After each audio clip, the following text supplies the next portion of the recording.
The Panmunjom hotline was reopened following a request by Kim Jong-un to start discussions with South Korea about sending athletes to the Olympics. Greg Palcote has more for special report.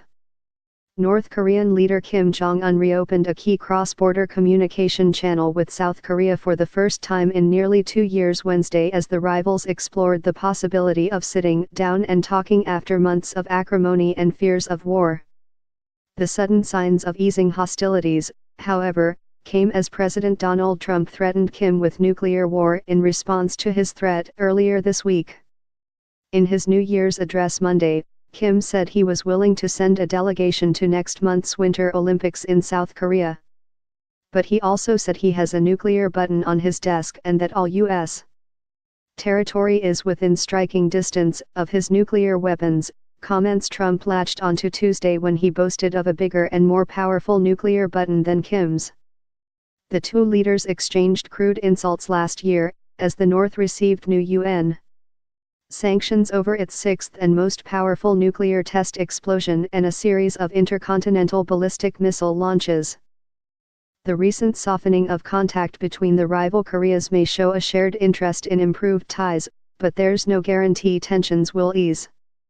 There have been repeated attempts in recent years by the rivals to talk, but even when they do meet, the efforts often end in recriminations and stalemate.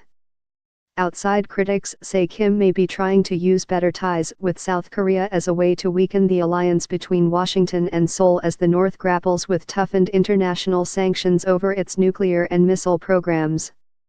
Kim's latest announcement, which was read by a senior Pyongyang official on state TV, followed a South Korean offer on Tuesday of high-level talks with North Korea to find ways to cooperate on next month's Winter Olympics in the South and discuss other inter-Korean issues. Ri Sung-kwon, chairman of the state-run Committee for the Peaceful Reunification, cited Kim as welcoming South Korea's overture and ordering officials to reopen a communication channel at the border village of Panmunjom. Ri also quoted Kim as ordering officials to promptly take substantial measures with South Korea out of a sincere stand and honest attitude, according to the North State TV and news agency. South Korea quickly welcomed Kim's decision and later confirmed that the two Koreas began preliminary contacts on the channel.